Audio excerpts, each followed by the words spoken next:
I was born with a cursed mouth. A thug from the village pulled a knife on me for money. I said, "Can you put the knife away? You might stab yourself." My stepmother snuck off with her own son to eat meat behind my back. I said with concern, "Mom, be careful on the way. Don't fall." Half an hour later, she broke her leg walking on flat ground. Later, so my husband could stay safe and successful, I pretended to be mute for 10 years. But on the day he was made chancellor, just to please the crown prince, he said, "How can a mute be the chancellor's wife? Let the lady be demoted to a concubine." I slowly opened my mouth. May the general die on the battlefield. Today is Chen Chao's big day. At dawn, officials of every rank came to congratulate him. "Congratulations, Chancellor. Hope you'll look out for us." I was wearing an old cotton dress, completely out of place in all that wealth and glory. Chen Chao looked full of himself. The woman beside him, Lin Wanner, was stunning. He looked at me and ordered, "Get concubine Sue a seat, put her with the servants. She's mute after all. Don't let her offend the honored guests." Every word was like a thin needle, driving into my already numb heart. But I could take it, because I still had IU. 10 years ago, Chen Chao was still a broke scholar. I pawned every piece of my dowry and stayed by his side through hungry days. Back then, he held my hand and said, "I'll never betray you in this life." I traded 10 years of silence for Chen Chao's meteoric rise, and I also watched him get taken over by another woman. I lowered my eyes and quietly walked to the corner. I didn't want any trouble. Then I suddenly realized AU wasn't there. I turned to find Dachun, using my hands to ask where AU had gone. His expression changed instantly. Eyes full of tears, he started stammering. My heart dropped. A terrible feeling grabbed hold of me. "You're looking for Ayu, right? The crown prince went boating today. Somehow that girl AU ran into his boat, fell into the water, and drowned." Boom! Something exploded inside my head. In an instant, all the color drained from the world. Only black and white remained. Ayu, my Ayu. The little girl who'd secretly save me sweets, who'd wrap her arms around my neck and say, "Mommy, don't cry." She drowned. I stared at Chen Chao, hoping to see even the slightest bit of grief on his face. There was nothing. Absolutely nothing. Chen Chao only frowned a little. "Dead is dead. The crown prince already paid 100 gold in compensation. Don't bring this up again." I rushed at him and grabbed his sleeve. I gestured like a madwoman. "Where's her body? Where is my daughter's body? I want to see her." Chen Chao flung my hand away in disgust. The force sent me crashing to the ground. "Are you done yet? The crown prince said that girl was ill-omened for offending the royal boat. Her body was dumped in a mass grave long ago. Sumo, I'm warning you. Don't ruin my bright future over a dead girl." I laughed. I lost my mind. I broke down in tears. At first it was low and suppressed, but then the laughter got louder, sharper, more desperate, like it was being ripped straight out of my chest. Every guest in the room looked at me like I was insane. Chen Chao's face turned ashen. Lin Wanner watched the whole show with glee. I looked at Chen Chao sitting high above, at the flirtatious Lin Wanner by his side, and at the dark-faced crown prince in the seat of honor. Then I slowly opened my mouth. 10 years. Chen Chao. I curse you. The Chen family, and the entire Lu royal line. May you all die childless. You can talk. You're insane. You vicious woman, you've gone insane. Guards, slap her mouth, hard. The crown prince, Liu Ju, looked even worse than Chen Chao. He slammed the table. What a fine general's manner. What a fine newly promoted general. He let out a cold snort and stormed off, not even bothering with polite words. A burly servant rushed up and slapped me across the face with all his strength. My cheeks swelled up instantly. It burned like fire, my mouth filled with the taste of blood. But I kept laughing. I watched the panic on Chen Chao's face, and I watched his expression collapse the second the crown prince left. My revenge had only just begun today.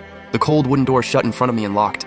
I was thrown into the woodshed. The air was thick with dampness and rot, just like the state of my heart. The pain on my face had gone numb. I leaned against the icy wall, while Ayu's smiling face played over and over in my mind. My Ayu, my daughter. Mommy failed you. I couldn't protect you. Tears slid down silently. But I knew this wasn't the time to cry. From the moment I spoke, I was no longer that obedient, long-suffering sumo. Then I heard Chen Chao and Lin Wanner talking outside the door. "Husband, that mute. No, that bitch." What she said was way too vicious. It was just the ravings of a crazy woman. You don't actually believe her, do you? She pretended to be mute for 10 years. It probably fried her brain. Once things settle down, we'll find an excuse to send her far away. Or just get rid of her. No more loose ends. Get rid of me. They said it so casually, like crushing an ant. I buried all my hatred deep inside. None of you are getting away. That very night, the general's manor threw another huge banquet to celebrate Chen Chao and Lin Wanner's wedding. The music and laughter came through the wall loud and clear. They were in their bridal chamber, drunk on love, while my daughter lay exposed in the wilderness. How could this world be so unfair? I sat in the dark, quietly counting the time. Suddenly, there was a commotion outside, followed by shrill screams. "Ah, something's wrong! Young master! Young master! Go get a doctor now!" The funeral bell rang soon after, once, twice, 3 times, heavy and suffocating. It tore right through the joy in the manor. I smiled. Then the door opened. A vicious servant came in with food and threw a broken bowl on the floor. He pointed at it and said, "Eat." "You jinx! What happened to the young master?" A fishbone got stuck in his throat. He stopped breathing. "This is all your fault. If you hadn't been running your mouth, how could anything have happened to him?" The first step of that curse came true fast. I looked at the servant. He was waiting gleefully to see how I'd react. I slowly opened my mouth, my voice still hoarse. "It's dark out. The road's slippery tonight. Watch your step. Don't fall into a well." "Pfft, yeah, right. You freak. Trying to curse me now? I'm doing just fine." He spat viciously and turned away, swaying his hips as he left. I didn't say another word. I just listened quietly to the sounds outside. Around midnight, it started to rain. Through the rain came a sharp scream, and the sound of something heavy hitting the ground. Soon, someone came running in to report. "This is bad! Nanny Jang fell into the well in the back courtyard. I think she broke her leg." The woodshed door opened again. This time it was Chen Chao.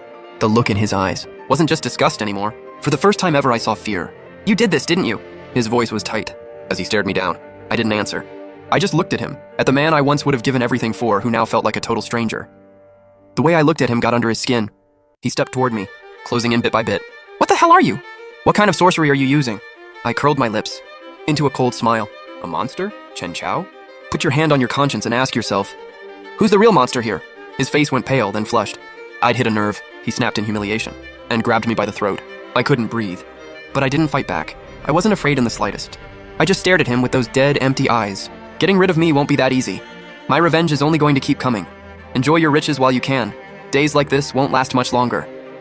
Just as I was about to black out, the pressure in his hand slowly eased for some reason. He was scared. I started coughing violently, gulping down air in huge breaths. Then he stormed off. Word spread fast through the manor that the vicious servant from the woodshed had broken her leg. The way they looked at me changed. It turned into deep fear and avoidance. Everyone avoided me like the plague. Only Lin Wanner clearly didn't buy any of it. Or rather, she couldn't stand the idea of me shaking her place as the new mistress. "Concubine Sue, Madam sent you some medicine. Drink it. She says you've lost your mind and need treatment. That hairpin is pretty, but if you don't wear it right, it could hurt someone." "Ha ha ha! Quit acting all spooky. I'm telling you now, you freak, one day you'll get thrown out of this house." By dusk, Queer was dead. She got into an argument with another maid, and in the middle of shoving, she slammed her head into the vanity. The gold hairpin drove in, and she died on the spot. After that, nobody dared come within 10 feet of the woodshed. Even the people bringing food only left the box at the door. They knocked once and ran like hell. That night, only Chen Chao came. "Tell me, what do you want?" "What do I want?" "I want Ayu back alive." "Can you do that?" "Anything but that. As long as you'll take back that curse. I'll agree to anything. Take back words once they're spoken? Spill water and put it back? Aren't those your own lessons?" "What exactly do you want from me?" "Relax, this is only the beginning. Military affairs are busy. Try not to lose another trusted aide." He couldn't find a single crack in me, so he left, unwilling to accept it. Clearly, he still didn't take my words seriously. He had the woodshed surrounded tight, like that could somehow block my sorcery. He still underestimated me. The next day, when Achin brought me food, he brought news too. "Miss, something happened to Deputy General Wang." "What happened?" "They say Deputy General Wang was still drunk when he barged into the throne hall and offended the Emperor. The Emperor was furious on the spot, stripped him of rank, reduced him to a commoner, and barred him from office forever." "Barred forever? That's almost worse than killing him." He came to the woodshed again. Chen Chao was starting to crack. "I was wrong, Sumo. I was really wrong. I'll give you back your place as my wife. I'll cast Lin Wanner out. Please, just stop this. Now you know you were wrong? Where were you when Ayu died? When I begged you to bring our daughter's body home? What were you doing then? I'm not human. I'm worse than an animal. For the sake of our 20 years together, please spare me this once. What husband and wife bond do we have left between us? Who are you, really? Where did you learn this sorcery? Who am I? Go find out." In the end, he didn't dare press me anymore. He left in a daze. I knew he wouldn't let this go. He would definitely send someone to investigate everything about me. That night, someone finally couldn't sit still anymore.